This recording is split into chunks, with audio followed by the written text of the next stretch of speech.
rentré à la FASEG à l'âge de 15 ans en apprentissage en BEP chez Kevin Borgel. J'ai fait 2 ans du coup d'apprentissage et au bout de ma 3e année où j'ai commencé en tant que salarié, il a décidé de m'envoyer à Chantilly en stage pendant 1 an chez Nicolas Clément. Donc je suis arrivée à Chantilly à l'âge de 18 ans. J'avais déjà une petite vingtaine de gagnants à mon actif grâce à mon patron d'ailleurs, Kevin Borgel, qui m'avait donné ma chance à Marseille. Et voilà, et depuis ça fait maintenant 7 ans que je suis toujours chez Nicolas Clément et la carrière continue. On essaye d'évoluer à son rythme et de faire de plus en plus de gagnants. Et bien tous les matins je suis à l'entraînement donc 6 jours sur 7 et un dimanche sur 2. Donc je termine à 12h30 tous les jours. Et après les après-midi ça dépend des jours, j'ai des courses soit en région parisienne soit ailleurs. Je fais un peu de partout. Le maximum que j'ai monté c'était 7 en une réunion et sinon en général ça dépend des déplacements. Si c'est des gros déplacements on essaye d'en avoir plusieurs pour pas que les entraîneurs et les propriétaires aient des gros frais de déplacement, et sinon après on voit en fonction des clients et des disponibilités de chacun.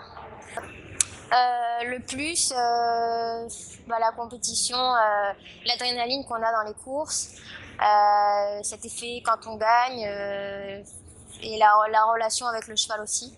J'aime de plus en plus le côté relationnel avec le cheval en fait. Donc voilà, j'essaie de trouver un équilibre un peu entre les deux, entre la compétition et le relationnel, que je retrouve plus du coup à l'entraînement. Non du tout, ma famille n'est pas du tout issue de ce milieu-là.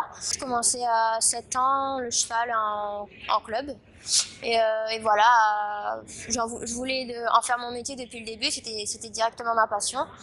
Et au salon du cheval à Lyon, du coup, quand j'étais encore dans le sud, on a vu le métier de jockey et on s'est dit pourquoi pas, j'ai le gabarit pour, j'aime la vitesse, l'adrénaline, la compétition, donc j'ai fait un stage découverte à la FASEG de Cabriès et ça m'a plu, donc je suis rentrée 2 ans plus tard parce que j'avais quand même des bonnes notes à l'école et en fait on fonctionne avec un an de retard à la FASEG, donc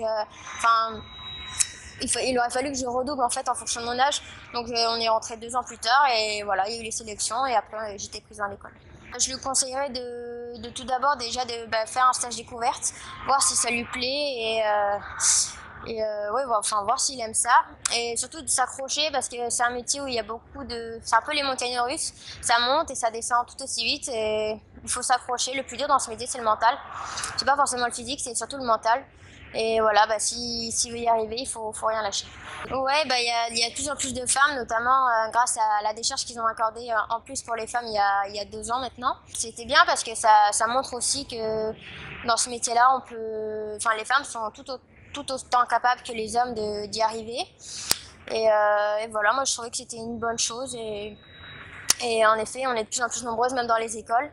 Et pour le moment, on n'est pas les plus nombreuses en course, ce qui est normal, mais je pense que d'ici 20 ans, il y aura de moins en moins d'hommes en course et de plus en plus de femmes encore. Ouais, alors en fait, pour favoriser la monte des femmes, on bénéficie maintenant d'une décharge. Si l'entraîneur décide de faire monter une femme, le cheval va concourir avec du poids en moins. C'est-à-dire qu'il aura donc il sera un peu plus léger, donc il aura plus de chances de faire l'arrivée. Et ils ont mis ça en place pour favoriser du coup la monte des femmes. Et voilà, ça a été un gros atout. Donc maintenant, c'est plus équilibré en tout cas entre les hommes et les femmes. Non, juste de rien lâcher et voilà, de toujours essayer de garder la tête froide et de vouloir progresser.